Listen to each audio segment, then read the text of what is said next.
Beavemanites and Docutrons, assemble!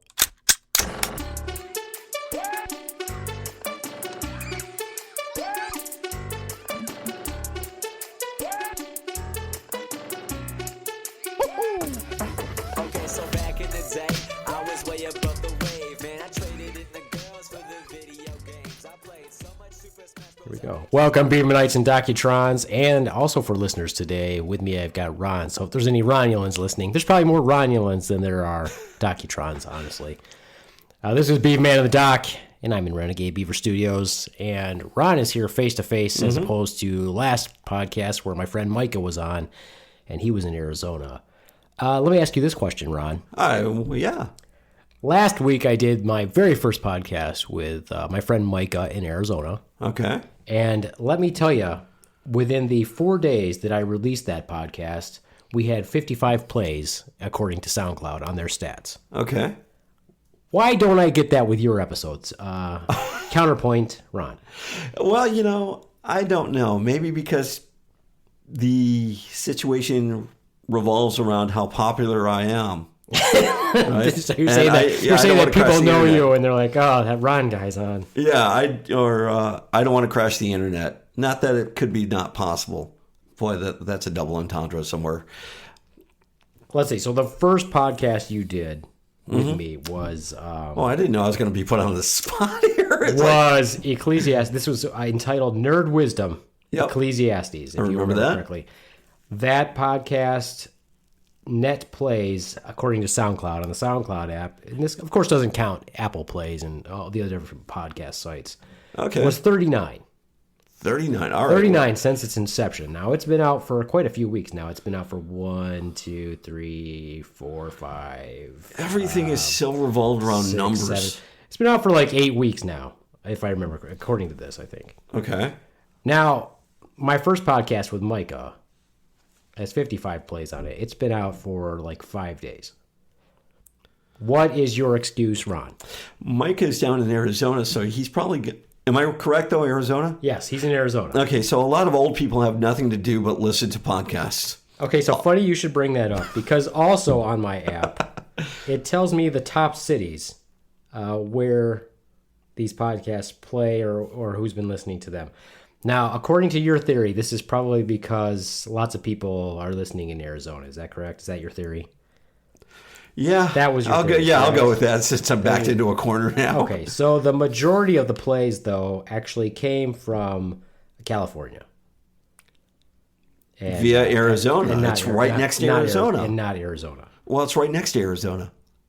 Oh, well, I'm just going to say that so that shoots a hole in your theory, by the way. No, it doesn't. It's just right next to Arizona. Let me tell you why I think that I got so many plays in that short period of time. Oh, please do. Please. The title of the episode was The Mandalorian, Baby Yoda, and Star Wars Talk. Oh, wait a minute. So you're saying that while the podcast that I do is somewhat popular, it has everything to do with the title?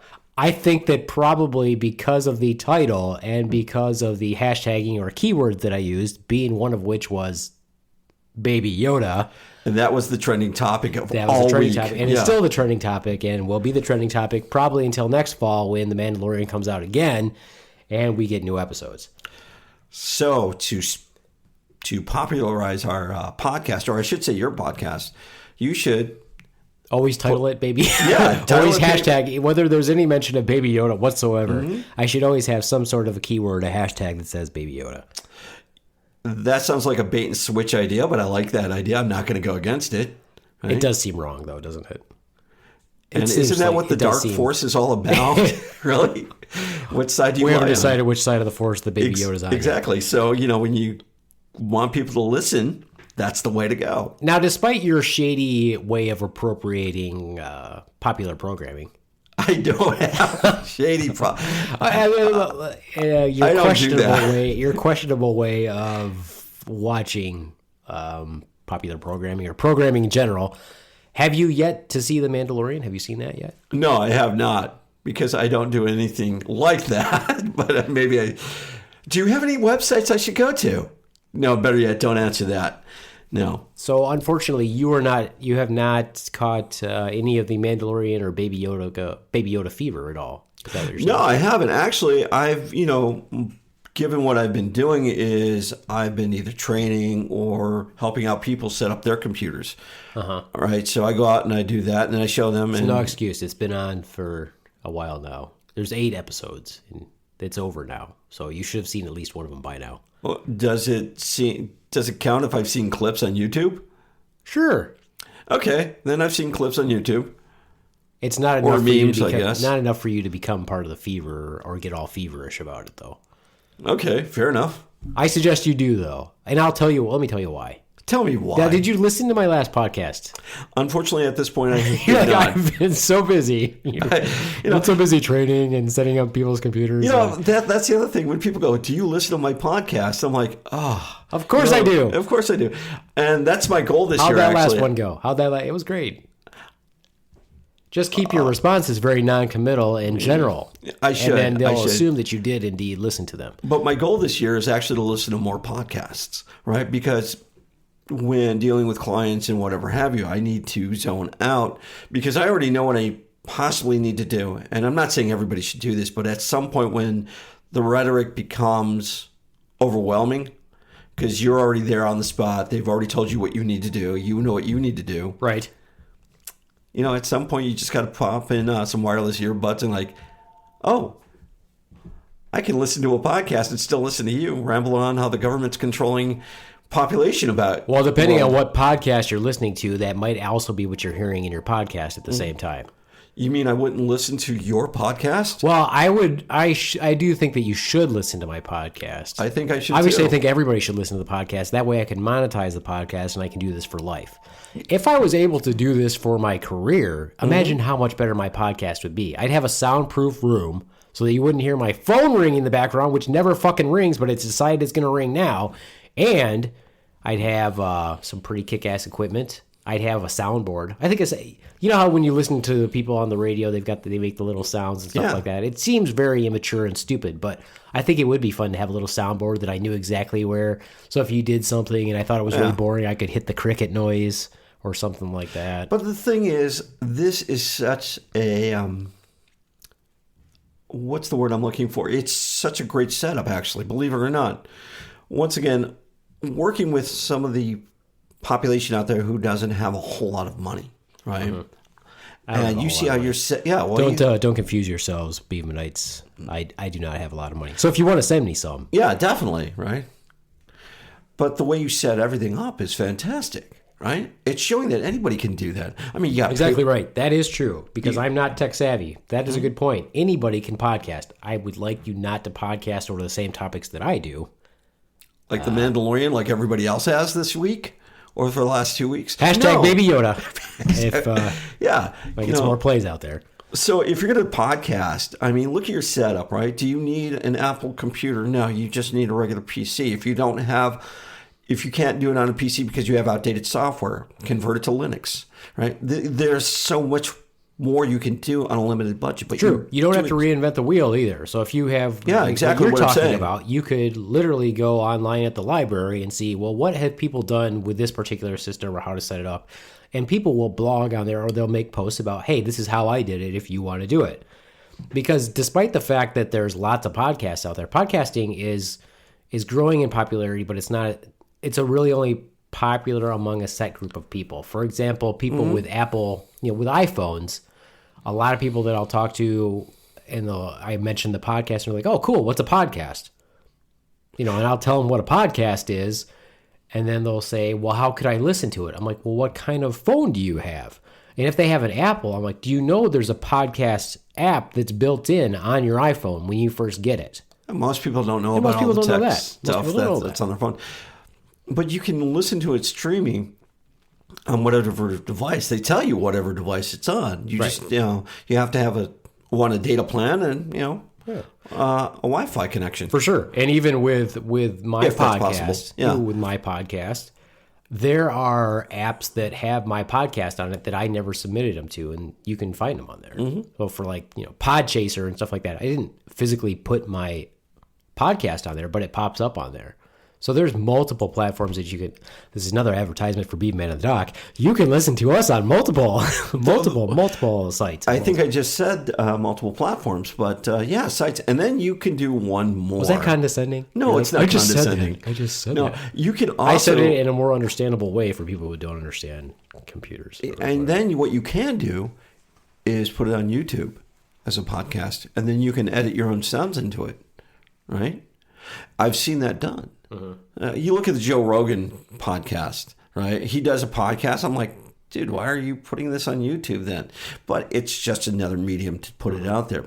And maybe you and Joe Rogan can get together and do a podcast. That's probably not going to happen. Are you sure? He does have the number. He usually has like the number one podcast, or in the top 10 usually. He's got a lot of popular guests. I don't think I've gotten my email today from him. So I will check to see if that, and hopefully he's not broadcasting in Arizona today. Right.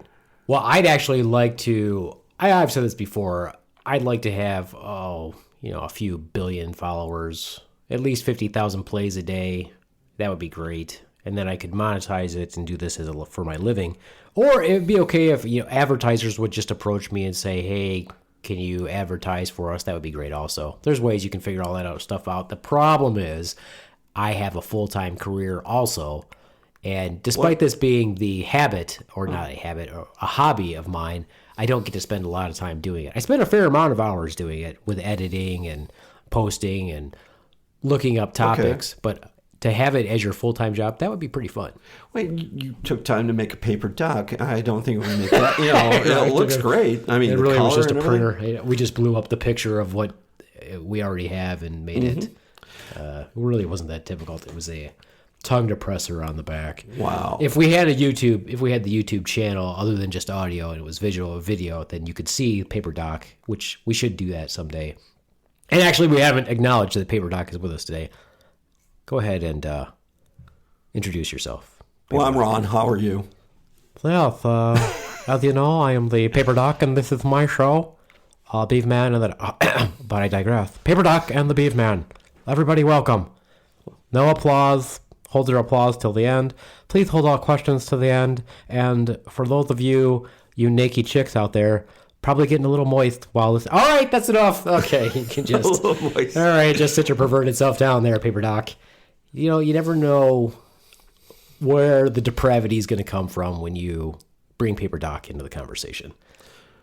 Isn't the Paper Doc just an alter ego of all of us at some point? I don't know. That's the way I look at it. It's at some point we're all that depraved. Some of us are just smart enough to ignore it, or some of us are just dumb enough to acknowledge it.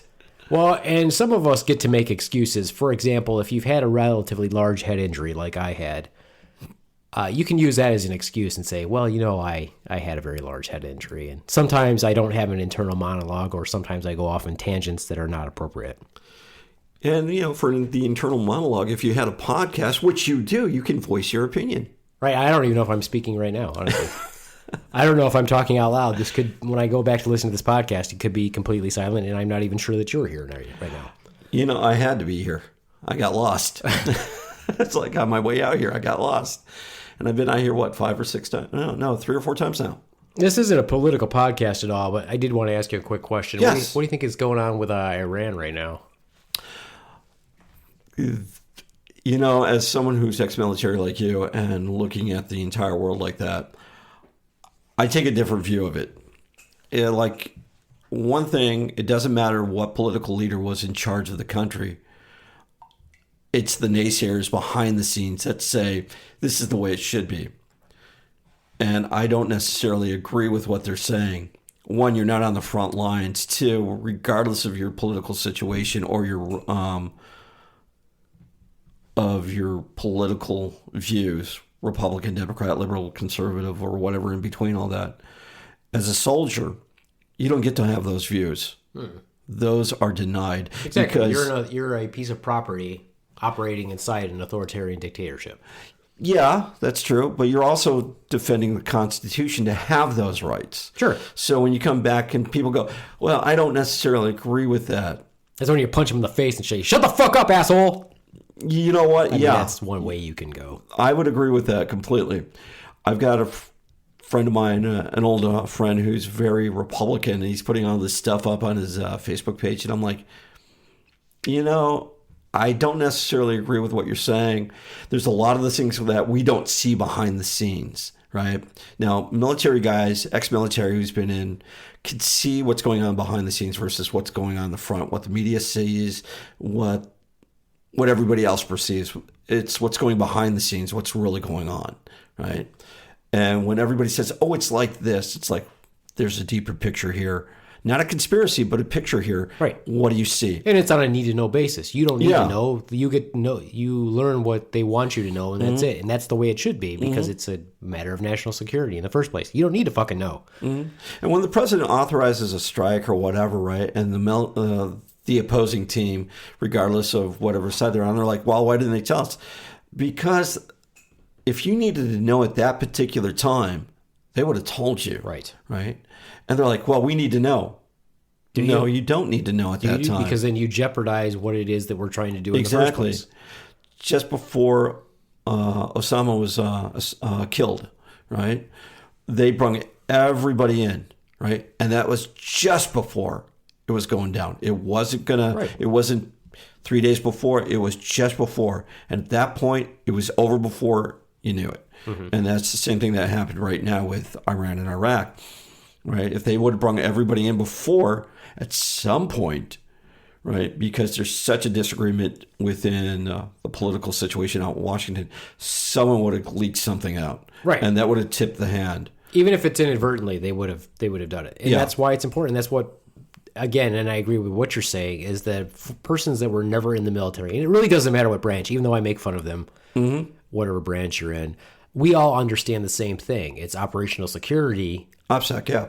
You operate on what's needed to know on a timeline.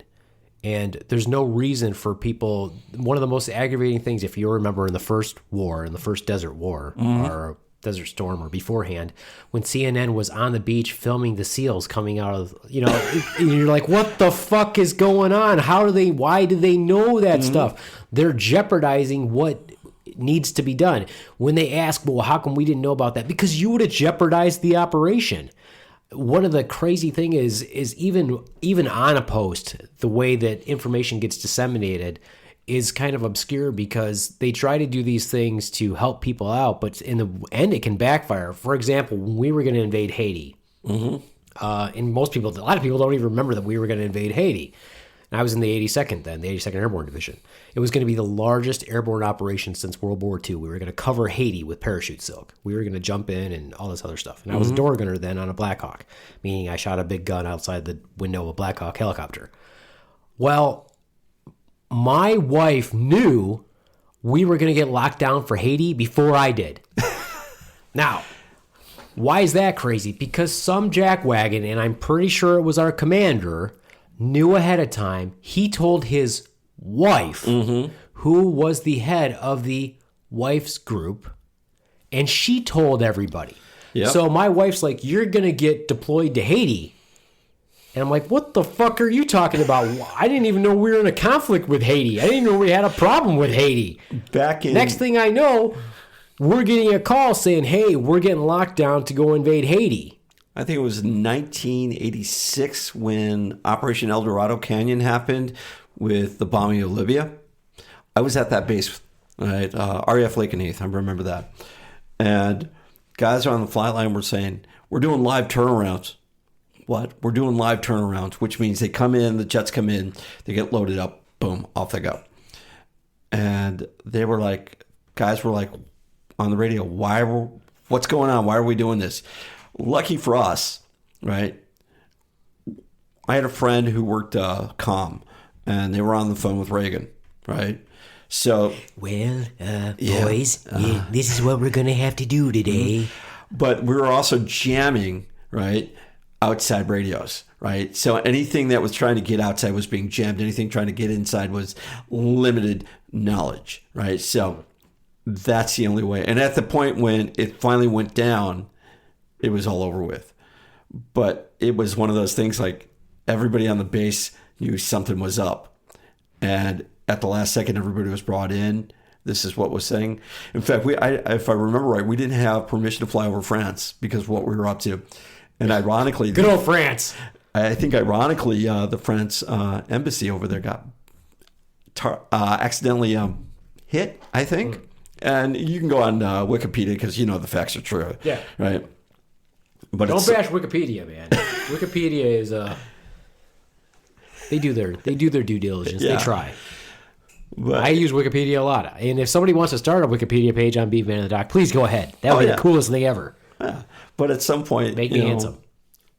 They would they all of a sudden, it was over before it ended because information to get out.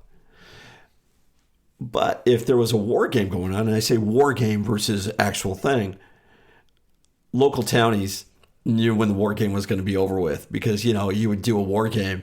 And usually a war game only lasts a couple of days. It's to test everybody out. However, when it ended, you weren't supposed to know, right? Just because it was a simulation. But local people knew. Just because, that was the bulk of their business. Right. And somehow, if you had a soldier employed and they couldn't come out, well, when are you going to be in? I can't tell you that. I don't know when. But it should be in the next couple of days. And, okay, we'll hold your position for you, right? So I don't know how true that is what I'm saying, though, on that part. But, so I would hear stories from lifers about, town people would know when the war games ended. Right. Versus reality. So that was the amazing thing. Well, when I was in there, the people who go through Special Forces training, they do all their training. The last thing they do is this field problem called Robin Sage. Mm-hmm. And that's in, I don't remember, somewhere in North Carolina. And the townsfolk know when Robin Sage is going to occur. Mm-hmm. Because the townsfolk are in on Robin Sage also. Oh. So they might have them do things like they may walk across, an area that's occupied or whatever, or they may say, I remember what happened to us is we were playing operational force, opposing forces for Robin Sage. So for the Green Berets to finish up and graduate or whatever. And we were out there occupying this area and we knew that they were watching us because that was part of the plan. They were going to watch us and maybe they were going to attack us someday, maybe they wouldn't, whatever. We were just out there for the enemy for them to observe. And we're sitting out there. We knew the gameplay with the civilians and everything like so. And we noticed that up on this walkway, we were by this bridge, this civilian was walking across the bridge with a gun. So we went up there. I can't remember who went up there. I don't remember if I did or whatever, and he was like, "What are you doing on my property? Get off my property." Had a gun and stuff like that. And we're like, oh, this means the Green Berets are going to attack. The Special Forces are going to attack us, most likely. But, of course, in the back of your head, you're like, well, what if this is really a civilian with a gun who's not part of the game? Yeah. But that's what they do. They alert the town. The townsfolk know that they're going to do this ahead of time. And so they actually, I guess, are let in on the intel of what the actual role play or the gameplay is, which is kind of cool. But the rest of us, we don't really know. Mm-hmm. So you have that moment of, well, should I shoot this guy? Even though we didn't have live rounds, but should we simulate shoot him? Should we shoot him with blanks? Mm-hmm. Or if he's got a real gun and we raise our gun, now I'm going to get shot for real. But we ended up, I think they shot him. they quote shot him, and it did. We got attacked by the Green Beret students right after that. There was flares going off and all kinds of shit, and it was fun. So they used this guy as bait to lure you guys out. But our plan, our mission was to be out in the open anyway. I mean, we literally, this is something goofy that you don't do. And people have this romanticized version of what people do in the field. They think that we have campfires and we roast marshmallows and we get to do all these cool things. You don't get fires, but we built like a fire. And this was during the day. We got attacked during the day. Oh, okay. We built a fire, and I remember it rained one time. And I stripped down and was taking a shower in the rain. I had like soap and everything, and it was like shampoo because we're always dirty. And I was like, screw it, I hope you're getting a good look over there, Green Berets. I hope you like what you see. And I was yelling across the water and stuff. But our job was we would just run patrols. We'd send out like 2-man patrols, and we were just visible for them. Okay. In anticipation that we were going to get attacked. So we were supposed to look like this dumb force, which is what I am sure. So you guys had to be sloppy on purpose. Yes. Yeah. Yeah, it was fun. It was fun for us. It was one of my most favorite field problems. Obviously, we say we kicked their ass, but clearly they won, so they passed. But I still say we kicked their ass. I remember what was so funny is during a war game, there was an inspector in our area, and they came up to me and they said, "Hey, we have an inspector in our area. Why don't you shadow him and kind of relay tell us what he's up to?" And I'm like, "Okay." So I was shadowing him, and I'm like, he says, "What are you doing?" It's like, I don't know, just looking around. "Give me your radio." "What?" "Give me your radio." Fuck. It's like, okay. I don't know you. I don't know you. That's my purse. Yeah, I don't know you. So what it turned out is he took my radio so I couldn't relay that this guy was spreading around these little bombs around, right? These were like kidney-shaped bombs that, they airdrop, right? So once they airdrop these bombs, right, basically they go off or they lay dormant until someone runs over them, right? And I forgot what they were called. But he was just, they were wooden bombs and he just kind of threw them around or whatever. But I couldn't tell them that, oh, he's laying down this. It's a trap, or we need to go find these bombs that he's laying down, right? We have to do what? A bomb check, right? So you couldn't tip the hand, we'll say, of what he was doing. Why didn't you just attack him and duct tape him to a tree and gag him?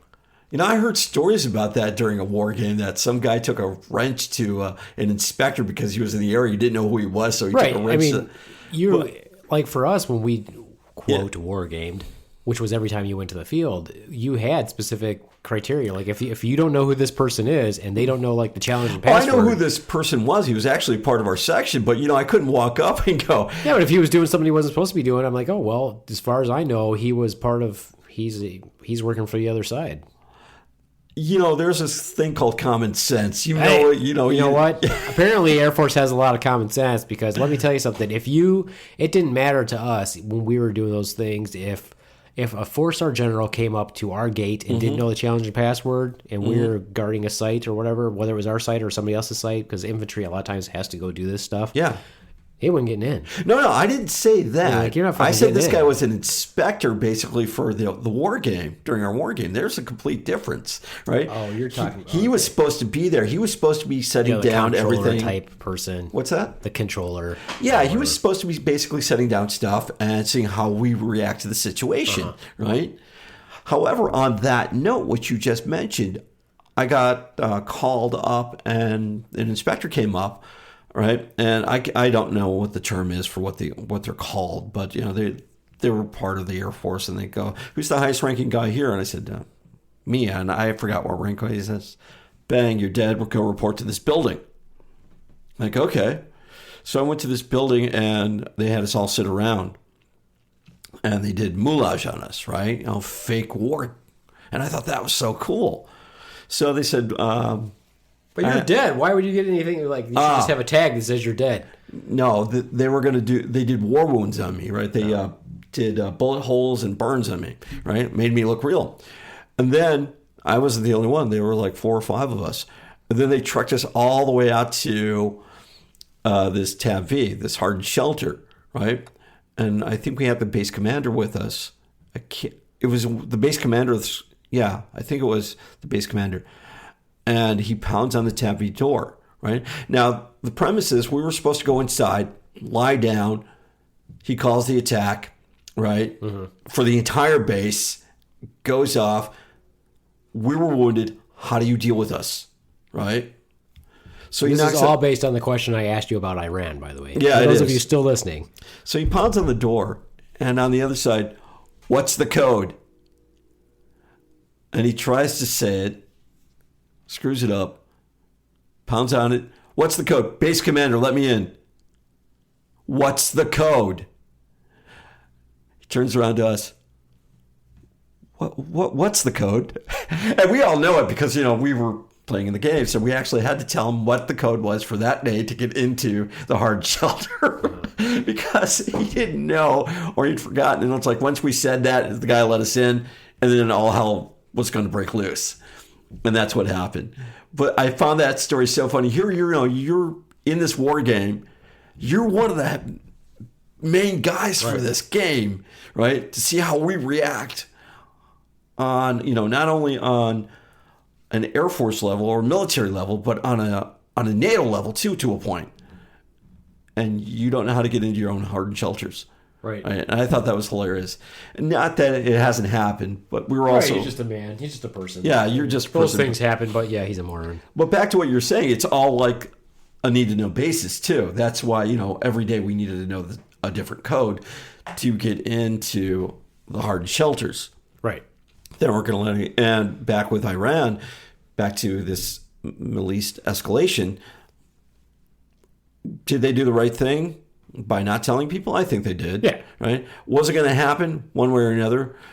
Was their intelligence good? Hopefully. Hopefully, right. Maybe. Maybe. It's like, hopefully. Yeah.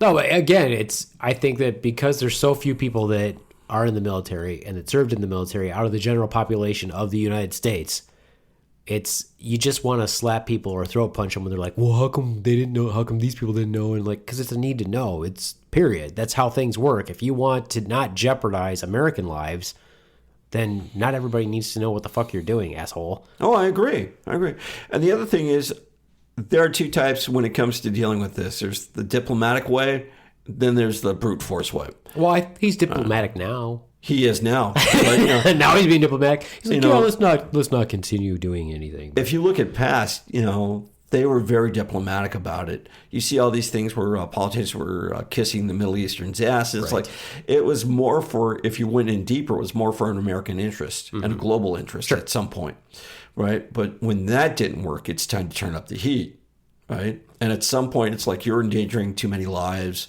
You've got all this stuff going. We've tried to play nice with you. Right. You tried to play nice with us, but you're still letting your kids into our yard and break our windows. Exactly. When you talk about specifically the embassy, that's American soil. I'm sorry, that's how it works. Mm-hmm. That's just like any other embassy that's here in the United States. It's our job to protect that embassy. Mm-hmm. That's their country. If they have an embassy here, we are tasked with making sure that no one interferes with their embassy. That's their soil, and that's why people have faith in putting an embassy somewhere. But yeah, if you're attacking the embassy, you just attacked America. You're on American soil, you're attacking America. So I think it's pretty obvious that I'm not a fan of Trump being our president. He makes a lot of mistakes, and mostly it's because he's a fucking moron when he talks. And he doesn't look presidential, he doesn't act presidential, and I think that's an insult to our country. However, I will say this.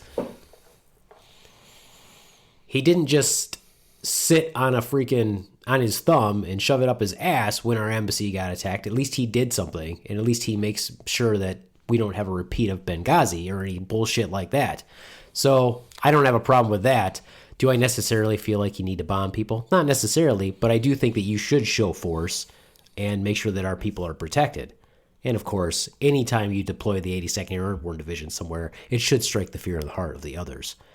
And then you turn around and deploy a company of Army Rangers. That should make everybody be scared also, even though it's just a company. But still. A company, yeah. I agree with that to a point. And I say to a point because I always give we've tried the diplomatic way. Once again, going back to a martial arts background, you have this diplomacy. Just to clarify. Ron's a martial artist. In case you hadn't got that from the other episodes. But there's this level of diplomacy as you get bigger, as you progress. So at some point, we've tried diplomacy, but the ball's in your court. Mm-hmm. And if you come out swinging at us, what do? We can only back down so much before our backs against the wall. And then you're like, oh, well, we're going to do all this. Mm-hmm. Well, okay, you threatened us. And like you said, here's my space. You've invaded it. I'm going to knock your ass down. Right? And if you get back up, great. What'd you learn? Because I'll knock your ass down again if you didn't learn. And this time, it'll be harder. Right? Well, I think I kind of almost look at when these things occur, and it's been going on 20 plus years, almost 20 years now that we've been fucking around in the Middle East this time. Mm-hmm. Here's what happened to me, right? Go back in time to when I was a soldier. When I first entered the Army... Hold on, I want to say something. Baby Yoda And the mandolin. That way now we can Mandalorian, not the mandolin. Oh, the mandolin. No, the Mandalorian. Damn you. Now that people are going to think it's an artsy podcast because you said mandolin and the mandolin. Baby Yoda. Hey, that's a Broadway play. Baby Yoda and the mandolin. Anyway, back to what you were saying. That way we can add more hashtags. When I first came in, George Bush was the president. Mm-hmm. This was a pretty decent era in the Army. So good funding, coming out of the war in the desert, good things happening. Army's well supported, right? Was there really a war in the desert? I mean, I remember when Kuwait happened, right? That was in the late 80s, early 90s. I remember Kuwait happening. And these guys were surrendering. It wasn't a war. It was just like, hi, I'm an American. I surrender. That was it. War's war. Anyway, the 100 Hours War. Anyway, the occupation of the war. Anyway, point is this. This was a golden age in the Army. Okay. There was a lot of members in the Army at the time. So it was a large force. Marines had a larger force then too. And the election came about, right? Mm-hmm. I did not vote. I would have had to send in an absentee ballot, and I foolishly believed that my vote wouldn't matter, that Bush would win. This is what I believed. Wake up the next morning, find out Clinton won. Mm-hmm. Full well knowing, even as a young man then, that when a Democrat takes over office, the Army suffers. Less funding, less money, etc., etc. Less of someone with a set of balls in the office should another country fuck with us. My entire time in the military was under Clinton. So my entire time of active duty was under Clinton, which sucked because we got less money, less equipment, and when people fucked with us, he didn't do anything. Like, I got locked down for Bosnia, I got locked down for Somalia, I got locked down for Haiti, got locked down for all these different things, right? But when you talk about what happened in Rwanda, but when you talk about what happened in Somalia, right? Okay. When they drug our pilots through the streets. When they drug our pilots dead through the streets, right? We're all full well thinking we're going to go there and kick the fuck out of Haiti, right? Okay. That didn't happen. So, but if Bush, I full well believe that if Bush would have been president when that happened, he'd have been like, go fuck them up. Mm-hmm. And we'd have been like, yes, sir, we will go fuck them up.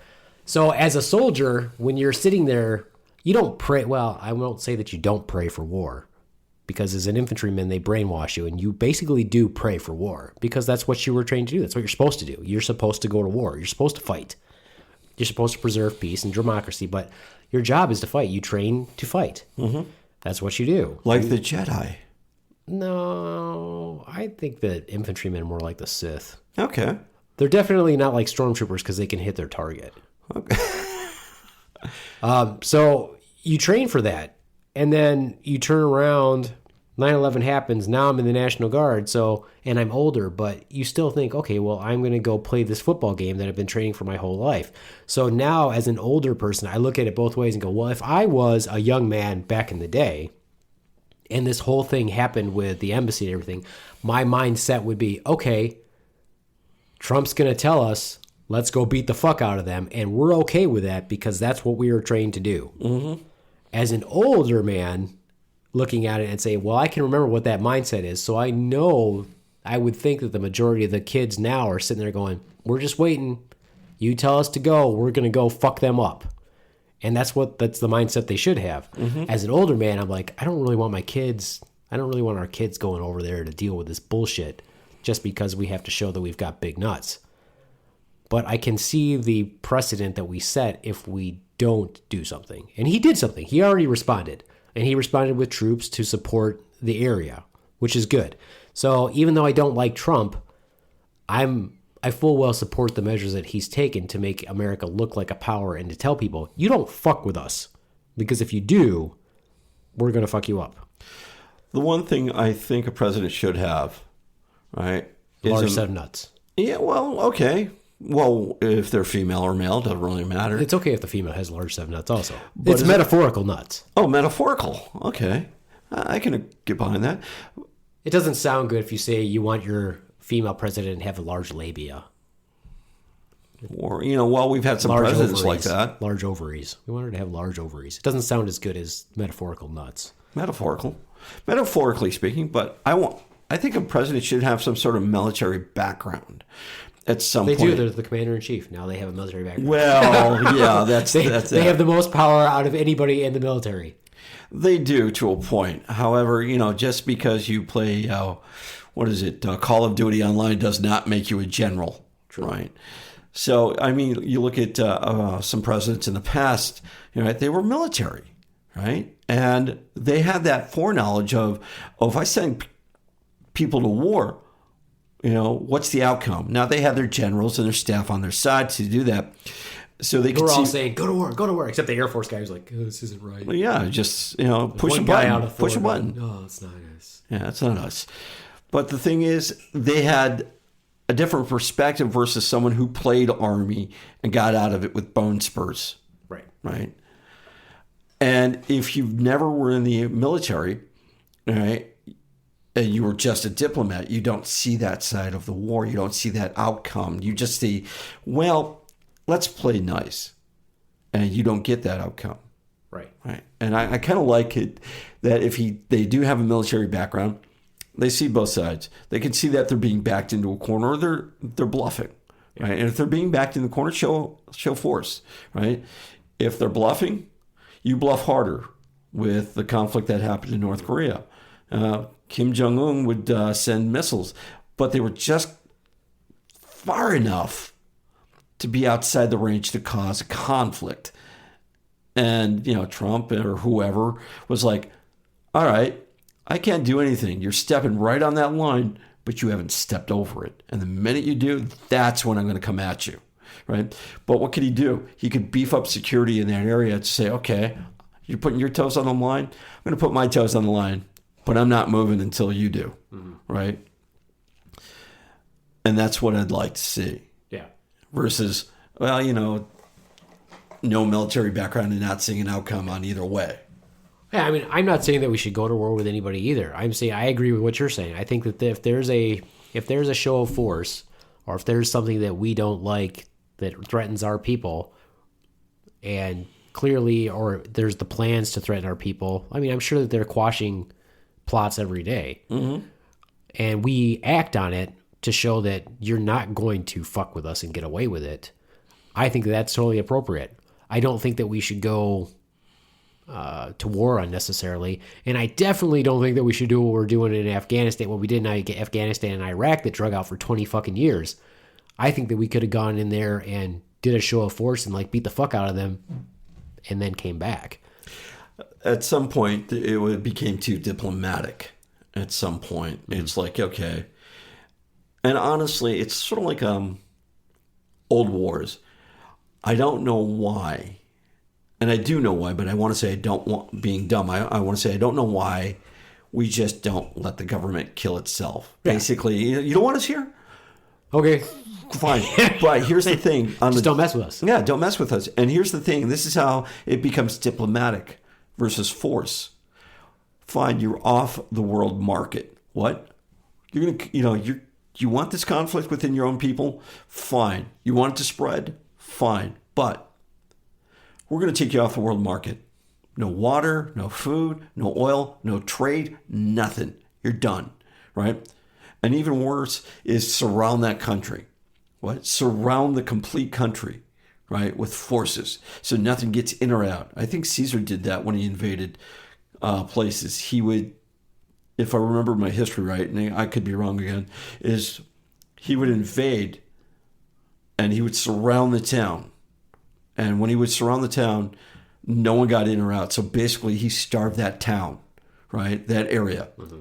So now you don't have trade going in. You don't have crops going in. You don't have food going in. You have nothing. All resources are cut off. Now, guess what? Your time is slowly dying. Time is your worst enemy. You're dying out. And when you became weak, that's when he could come in. Yeah. Right? And I figured if no one has done that strategy in a long time, they have not surrounded the country and just cut them off. Yeah. Well, I think that it's just a waste of time for us to occupy areas for a long period of time. I like the idea of, I actually like the idea of just retaliating. Well, it's quick and decisive, yeah. I like preemptive striking if you get the right intel, and I like retaliating. and if you wouldn't have to retaliate if you showed force often, or if you showed force when it was necessary. But occupying areas and trying to work on a country's infrastructure is a waste of time, in my opinion. And I think that the only reason that they do it is because of forces outside of the military that make money off of them doing it. Well, look at the industrial, I agree with that. Industrial military complex makes billions of dollars off of our government because we continue to stay at war. Oh, we can give you guys this. We can sell you guys these bombs. We can sell you this equipment. We can do this and we can do that. And then does anybody really make money other than these people? Because the soldiers aren't making a shitload of money by being occupied. War actually advances technology. Yeah, it advances technology, but it doesn't make the soldiers any money. You know, so the people are making millions of dollars, right, that are not inside the government. And probably government people or diplomats are getting their hands and palms greased also, right, and maybe getting practice jobs once they're back in the private industry. But the soldiers aren't making a shitload of money. Yeah, no the soldiers way. aren't making money. You know, if we're going to send these kids and these adults and everything and give them this equipment and put their life on the line, then let's give them $100,000 a year. Let's give them money to make it worth their while, at least. If they got to be occupying an area for, we got 20 years, right? We've got kids now. Wrap your head around this, right? We've got soldiers coming in now, joining the military now, that either weren't alive when the Twin Towers were attacked or they were babies. Yeah. So they don't even know why, I don't know why I'm going there. Sounds like fun. What was 9/11? I don't know what that was. You know, the other thing that I find scary is some of these politicians who want all this stuff to happen or don't want it to happen, right? Their kids won't join. Well, of course not. Right? And as a parent, you have a son, I have a son, and every time there's a conflict, right? And in order for my son to have a federal grant or a grant, he has to register for the draft like your son. And I'm like, everybody has to register for the draft. You better fucking do it if you hadn't done it. oh, I was exempt. So are you. No, we still had to register. No, you Yeah, we didn't. did. No, you didn't. I had to register when I turned 18. No, you didn't. When did you join the military? 91. See, I think I registered, but I don't remember if I registered. You But did. I joined the military, so I was exempt. you had to register. I was already in when I joined the military. I joined in the delayed entry program, right? So I was in when I was 17, quote in. So you didn't have to register, When you turn 18, it was still legal. You still had to legally register. Yeah. even though you were in. Yes. I didn't- They made us register. And that was my excuse too. I'm like, I've already joined. And they're like, you have to register. Everybody has to register. If you don't, I guess they issue a bond or a warrant that you didn't register. I'm like, you could actually be in the military, but you still had to have registered to check a box, apparently. You registered. Everybody did. I just didn't realize it. But, Yeah. you know, the thing is, I knew guys in high school in my son's graduating class that were joining. So, but I don't think they had to register because they joined. I'm sure they did. Right? Yeah. But I exactly understand what you're saying, is that in the back of your head, sometimes you worry a little bit that they'll bring the draft back. Oh, I worry But a lot. I think that the reason why that will never happen is this. There's a difference between when the draft was enacted and where we are now. We didn't have drones. We didn't have the high tech that we had. We can fight a war with a smaller force with more tech than we could back then. Back then we needed numbers. Now we don't so much need numbers as we have. Think about all the damage that the Air Force and the Navy can do Oh, I agree with that. without having personnel on the ground. I agree with that. However, that these guys aren't the enemy's not using that kind of technology. No, we they're are. using. No, we are, but they're using, homemade bombs and stuff like that. They're coming up and using simplistic detonations, right? And it doesn't take a whole lot for these guys to take out scores of troops, right? We're just lucky enough to be one step ahead of them sometimes. Right. Well, that's what I'm saying, but that's why I don't think they'll ever enact the draft, because there's still a fair amount of people that will join, and there's still a fair amount of, we have so much tech that we could deploy that we don't need the numbers that we needed before. Now, that doesn't mean that they won't reinstitute the draft. I just don't think that they ever will, at least not in the next maybe 10, 15, 20 years. The problem is, this is what I see, is that fewer people are joining the military because they don't have any incentive to join the military. Unless they're going to start offering shitloads of money. They started offering shitloads of money, then they would get more people to join. In some career fields, or MLS or what you call them, they do. Yeah, but globally, I think is what they should do. If you're going to spend money on the military, give them more money. It doesn't matter. In other words, it's kind of like us, okay? So who makes the top tier? Like engineers make a lot of money, medical makes a lot of money, whatever. We're just talking about people who work, not people who invest, etc. Okay, I can understand if you join the military and maybe you get more money. Obviously, you get more money as you get more rank. Maybe you'll get more money because you do this job. Okay, fine. People who operate, who are officers on like a nuclear sub, obviously nuclear makes a lot of money. I could see that. I could say, okay, yeah, give them more money. But the people that are just baseline troops for example, what they consider the grunts or the infantry, right? Where you think, oh, well, that's an entry level job. Well, no, they're the ones who are actually going to kill people. So they should make, in my opinion, like they should make more money than anybody. Like they're going in to actually fight and die. If they were if they translated their skills to a civilian subset, if they went to work for like Blackwater or something like that, they're going to make a shitload of money. So what's their incentive to do what you're already telling them to do for $20,000 a year when they could go make $150,000?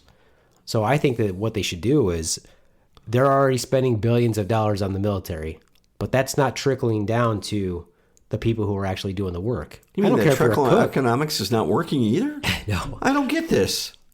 But if our athletes make this much money, right, they're doing this stuff for our entertainment. Athletes make a shitload of money. Why can't our military make a shitload of money for doing these hard jobs that they're doing? I don't care if you're a cook. I think that their baseline pay should be a fucking hell of a lot higher to be a cook.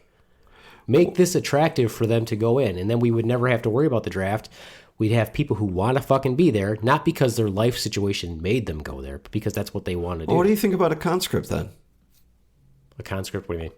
Well, where you're in some countries, you have to join the military for 2 years. So why don't we have that in America? Because 80% of our population is obese. Okay. When I was over in the Netherlands, I mean, I saw it. I thought it was a fantastic idea, right? 2 years in, you're out, right? And unless you want to get a waiver for college or something like that. Germany lets you get out of it for like college or something like that. Okay, fantastic. I mean, there are certain expectations that you don't have to do, but you do 2 years in, right? And you've done it.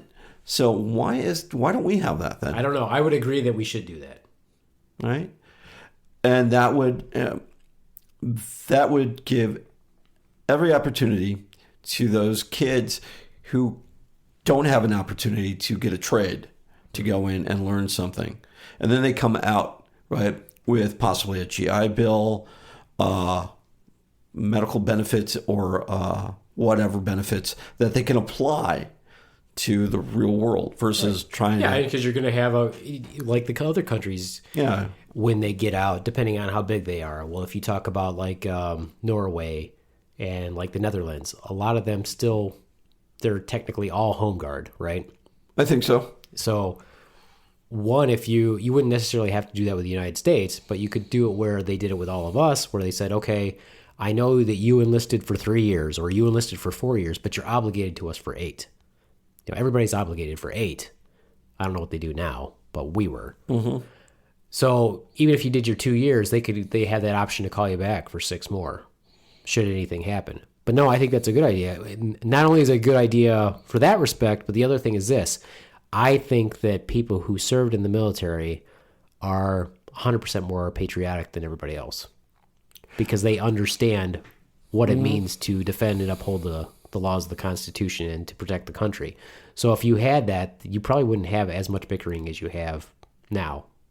But I don't think it'll ever happen. Well, going back to what you initially said about Iran, I mean, and the Middle East, I mean, having a military background, you're able to step back and look at it and see through your eyes, in your experience, of what it could possibly be versus somebody who says, I have no military experience. This is the way it should be. Mm-hmm. So you get to see how it really can be. Mm-hmm. I guess is my point.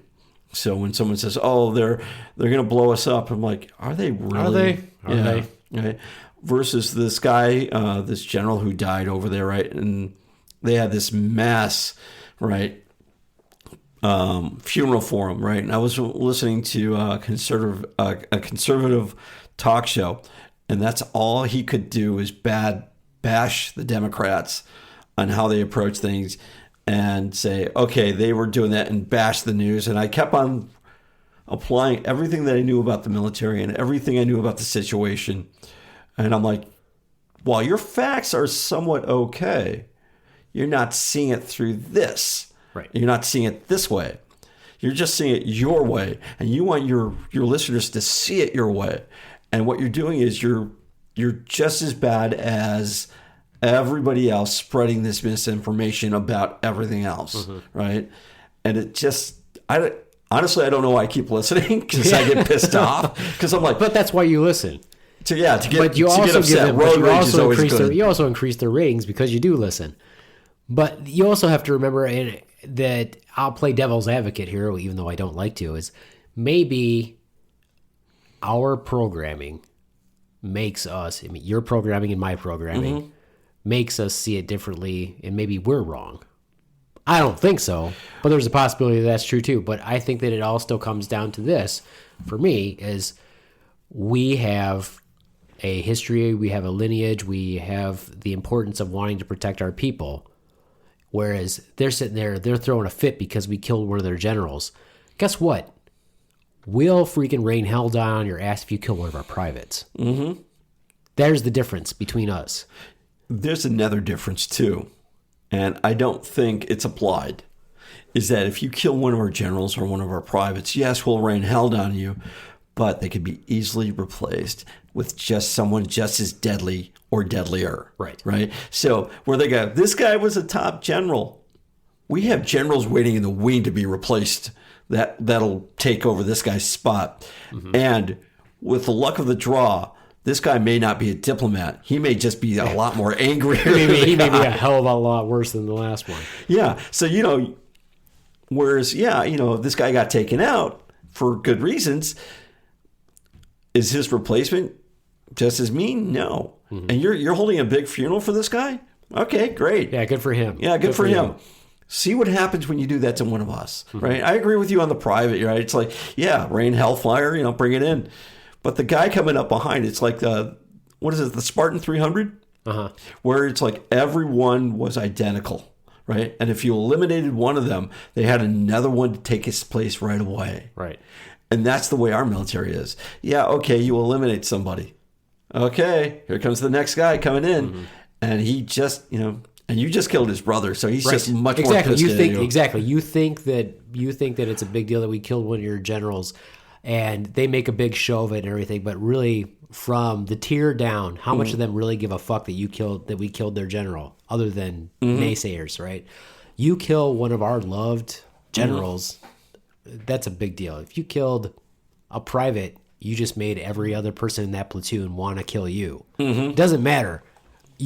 All you've done is intensify this anger that we already have about accomplishing this mission. We have Doc's son, for example. If Doc's son's listening, and he's an infantryman, he's a mortarman. Okay. And as soon as all this, he was on leave, Christmas leave, when all this stuff happened, and he's on his Instagram saying, "Okay, time to go wherever we're gonna go." And obviously, I don't want the kid to go. No, I understand. I don't want him to go, but in the back of my head, my old me is also saying, "You goddamn right, go over there and kick the fuck out of that," because no one should fuck with us. If people want to fuck with us, if these countries want to fuck with us, if I was president, no, fuck that. If I was king of this country. Oh yeah, let's just get rid of the 200 years of democracy that we appropriated from I would be a Roman good king. Greece. Let's just say that I would be a great king. And this is kind of why I don't agree. I mean, like I said, I didn't vote for Trump, but I'm all about getting rid of Trump in a diplomatic way. Okay. I don't agree with the impeachment. I could give a shit about that. I think that as president, let's put it this way. If Trump is president and he said, "Hey, you know what? There's this guy who's going to run against me in 2020, and I think he's shady as fuck. Mr. Ukrainian president, Can you see if this guy's been shady in your fucking country, etc.? I don't think that that's asking a country to meddle in our election. What I think that is, in my opinion, is him doing something in the interest of national security of saying, why do we want to elect somebody who's a piece of shit? Okay. However, when you're just as shady as that guy, that's true too. right? Let's not forget this. This is the same president who said I could walk down, and I'm paraphrasing here, Fifth Avenue and shoot somebody and get away with it. That's not right. That's, you can't tell me that's not shady as fuck. Well, I agree. Then you're running a country saying, okay, we got to get you back on economic stability. All right, great. I think every president has that goal, Republican or Democrat. There's my air quote that they all have that goal. Yeah. They all have the goal of making themselves rich, in my opinion. But okay, that's great too. However, when you're running and you failed and you have bankruptcies behind you, come on, right? He's losing money being president, Ron. Yeah, okay. No, I think you're getting your guaranteed paycheck. Yeah, and then he's going to go on a book signing tour, right? Yeah. Don't get me wrong. Or make shows on Netflix like President Obama. There we go. Why be a diplomat? Why be a diplomat like Jimmy Carter and bring peace to the world? Yeah, and he might be on the next Mandalorian. By the way, I said that. Baby Yoda. Yeah, there we go. Hashtag Baby Yoda. So tune into the Beaveman podcast. I agree. I'm just saying I'm not saying that he's not shady, but I don't think it was worth us spending all the money that we spent for these fucking other fucktards to sit around and debate it and spend millions of taxpayer dollars to say, oh, Nixon did the same thing trying to win the election. He didn't want to leave office, and he got caught at it. And he knew he was going to be impeached. But if he was smart, he probably never should have resigned.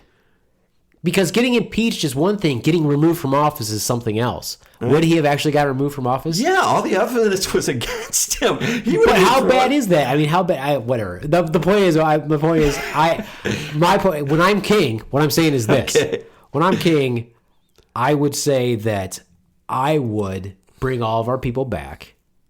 Okay, still build the strongest Army, Navy, Air Force, Marines, Coast Guard in the world. Mm-hmm. And let it be known that if you fuck with us, we're going to crush you. Surgical strikes, whatever. We're going to come in there and slam you. And then I'm going to bring all my people back. Okay? And then I will say, if you really want to keep fucking with us, this is the same thing that's going to happen to you over and over and over again. But we're not going to leave our people there and occupy that and just pay this military-industrial complex billions of dollars. What we will do is this.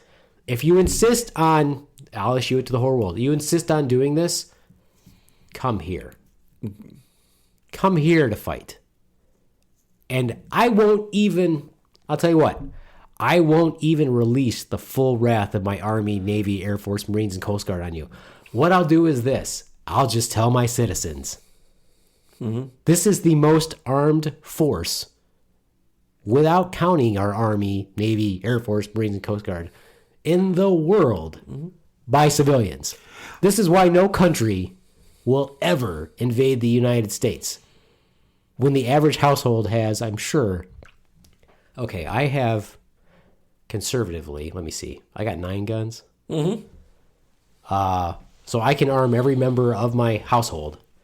And if you invade us, out of my 4 people, I'm sure I'll take out at least 4 of you. And that's every household in the world. What army out there has enough people to come invade the United States?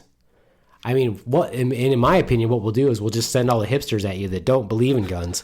We'll send all them out at you first, and they can wave their little signs in your face, and maybe that'll slow you down. Isn't that what Sun Tzu would do? Is he would release the prisoners into the neighboring. That's even valley? Better. Yeah. Shit, that's even better. Arm the prisoners. Done that. I'll arm the prisoners. I'm like, hey guys, all right, I got guns for all of you. I'm surprised we haven't done that. Just loaded up all the prisoners and fly them over to whatever country. And I'm like, okay, here's your freedom. If you can make it back to the United States, yeah, you're free. Until then, now you're here. Make it back, right? And then we do the collars though. Oh yeah, I see that. So we do a little collar on them, and if they abdicate or whatever to the other side, we just hit the button. So you still have to have, you still have to have somebody in charge of those ranks. It was kind of like Alexander. Alexander had this. Alexander the Great had a faction of his army that were, I can't remember what he called them, but basically they were the ones who were like, who'd been doing it forever, and they were kind of like the dissenters. They're like, oh fuck, man, this is some fucking bullshit. And what he did was he would organize them all into one regiment, but he put trusted commanders in charge of them. And of course, they're not going to kill the commanders or whatever, but he'd still use them. He'd still use them to fight. And maybe there are people who had been like, it's time to retire. I'm out of here. I'm waiting for my walking papers. So they would put them in there, and maybe they were like, fuck this, but they still fought really well. So he'd use them also. So I could see doing that with prisoners. I'm like, shit, I'm gonna give them all guns and let them go fuck some people up. Sounds good to me. Yeah, but at some Give them point, the option. Give them the option. You can stay here or you can go fight. I think that was a movie at some point. I mean, it just sounds like a good idea in general. Yeah, that's one of Sun Tzu's invading principles of the art of war. I still think we should send the hipsters first, because I'd rather get rid of the dissenters and the protesters first and keep the prisoners in reserve, because at least they're going to fight. Well, without the dissenters, I'm not even saying that right, and the hipsters, if you don't test the bounds of democracy, how do you know you have it? Okay, again, when I'm king. Okay, when you're king. But see, I would be a good king. I'd be like Alexander. I'd be like Alexander the Great. I'd still have this really well, because you think about it, right? When Alexander would invade a country, who did he leave in charge? I don't know. I wasn't there. Well, historically, we know that he still left the people who were already in charge of that country. He gave his high-ranking people lands and things like that, but he did his best to become friends with and to integrate that society into his own society. Sort of like Genghis Khan with Mongolians. Right, and then he learned from them. He'd have their philosophers in his court. He'd have advisors from that country. He did everything he could, and he would even offer to them before he would invade. He'd say, "We can do this peacefully. My army's going to come through, and you can become a part of us, or we can crush you." Okay. And so, he would marry off his generals to, local delegates or whatever, diplomats or kings or whatever, so that he could try to expand his kingdom, but not have the kingdoms that he overtook hate him. And so he was more beloved. He was a diplomat first and and you can imagine he did all this before the age of force of nature second. Yeah. 22 or something like that. I don't know. Young guy, obviously, but I think Genghis Khan was like that. He would say, "We're going to invade, but you can either be a part of us or not." I mean, it sounds like Alexander the Great and Genghis Khan were the same thing. Now, I could be wrong about history on that part too. This is an idiot podcast. So. Oh well, yeah. And you being the king, by the way, I thought that was fantastic. Is that I remember hearing that. I didn't say I would be descended from gods or anything like that. I mean, I did hold that in reserve. I remember just king. I think the story was that he sent a delegate to a town, and the person that was in charge of this says, "No, we're not going to do that way." So he came back and he had the entire town basically decimated. He says, "You had your chance," or the delegate sent like 100 men after him. And he blinded all but one and sent them all back. And some bizarre thing. I can't remember the entire story, but the concept was, you know what? You had your chance. And once again, back to Iran and Iraq, here's your chance. Didn't want to follow it. All right, here's what's going to happen. Right. And that's the way it should, I don't think that's the way it should be, but that's the way it should be at some point. At some point, though, also, I don't understand why anybody wants to fight in the desert anymore. It just seems like such a boring concept. Well, what's the natural resource there? And that's what it's about. I know, but from a combative standpoint, because I was in for peacetime, other than the times that we got locked down, never getting deployed anywhere. In other words, if it wasn't going to be a real fight, we weren't going to get deployed. That's kind of the downside of being, not the downside, but well, maybe it is the downside of being like in the 82nd, right? The 82nd doesn't go somewhere, generally speaking, if they're not going to womp up on somebody. So if it's a piddly little thing where they decided that we're not going to invade, maybe we'll just send some occupying force. Okay. This is a good time to send 10th Mountain, or, let's send somebody else that we don't care about rapid deployment for, right? So if you don't get to do that, you don't get to become a part of that, what's the point, right? So you just do a lot of training. Mm-hmm. Having trained in different environments, like, quote, doing your war games, I've done that in the woods, right? It's fun in the woods. I've done that in the desert. Not a lot of fun. And I've done that in the jungle. The most fun. Okay? And doing operations in the jungle, that was my dream. So when you think about as a kid, you're like, oh, what would be the coolest thing when you're playing, war? Mm-hmm. What's the coolest environment? Jungle, by far, hands down, most fun. Desert, can see for miles. You can see if tanks are coming. You're not going to fight tanks. Your tanks are going to fight tanks. Your airstrikes are going to happen. It's not like you're doing that patrolling, shooting, all that fun stuff. So the desert's got to be boring after it's been 20 fucking years. Well, you think about all the sand grains of sand you're saving for those hourglass timepieces for gifts that you're going to give at Christmas. That's what you're really guarding, right? Yeah, we have our own sand, and it's just as good. But, I mean, sometimes, desert sand to remind you of why the sun is so great. Right. And then freezing at night. You're like, it was just fucking hot. Why is it fucking cold now? No, well, I don't know. I've never been to the desert, so I can't relate in some way. When you don't go, like I said, we didn't go anywhere to fight when I was in. Thank you, Clinton. Too big of a unit, I guess, to get sent anywhere. We had to go to Fort Irwin, California, which is in the Valley of Death, right next to Death Valley, and it's just all desert. And you wonder why you go there in the first place as a airborne infantry. Okay.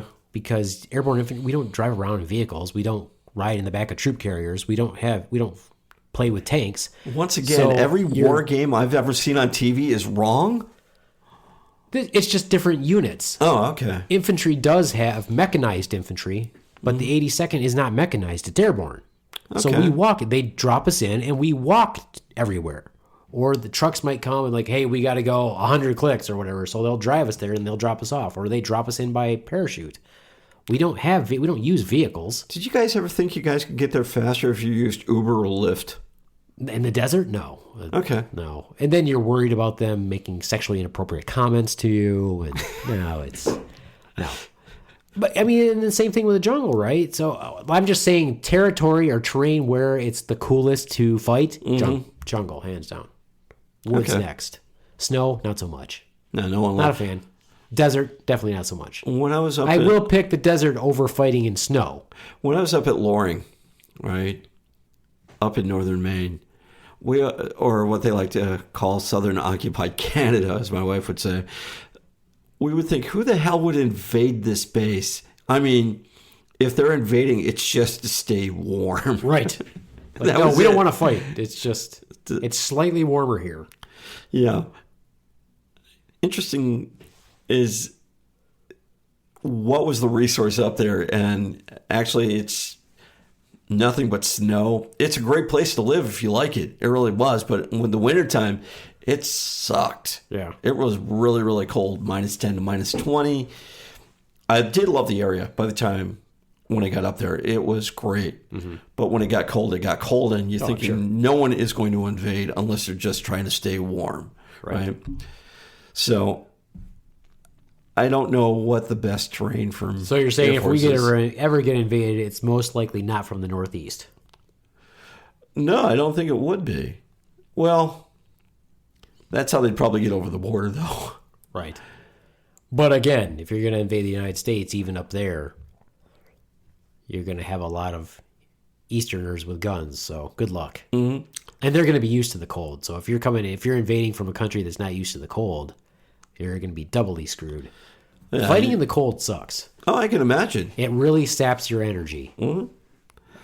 I remember filling up jets in the cold. It's, no one likes it. There's a point in time where, like, when you're so cold, you're like, just kill me.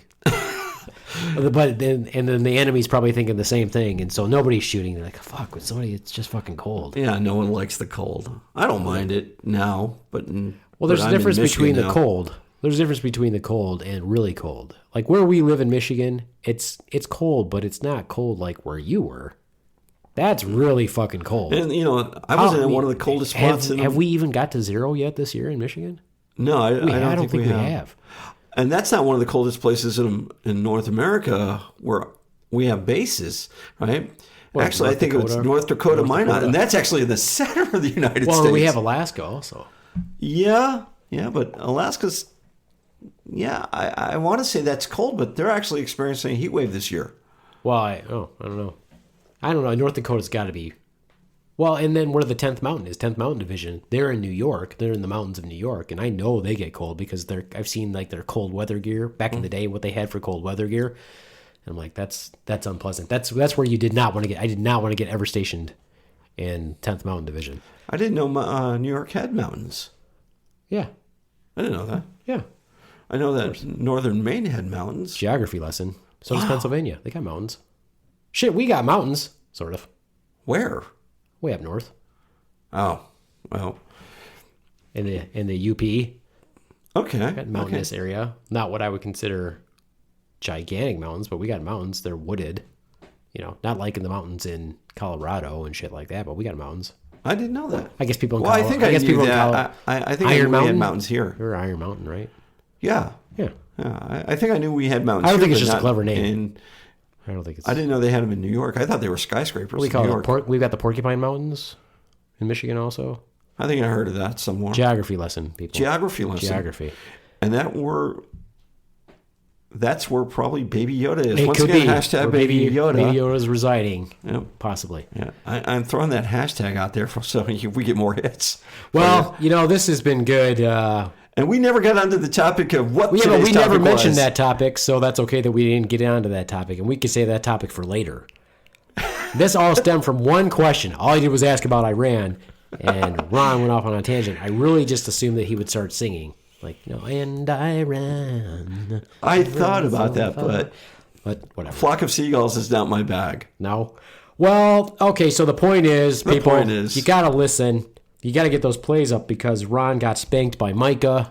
Mm-hmm. Micah's first time out, and he spanked Ron, spanked Doc, spanked Trawande. He spanked Ricky, spanked them all. Oh, you had Ricky on? Not that Ricky. Different Ricky. Different geez. Ricky.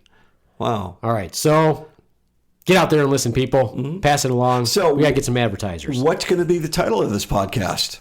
That's the I would key. throw Baby Yoda in there somewhere. I would. Baby Yoda. Baby With Yoda. the mandolin. Man, oh, Jesus.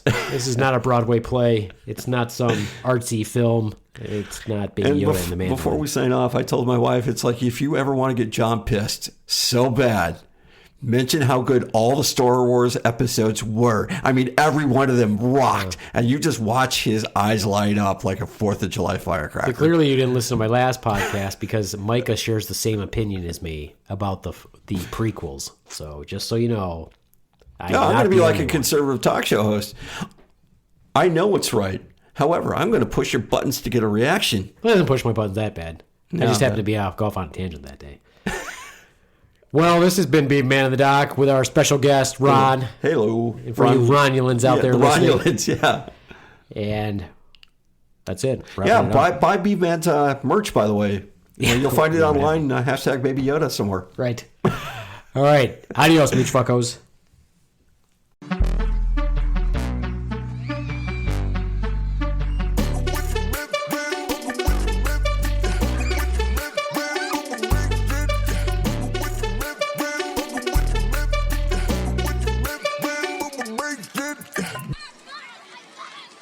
Pika pika.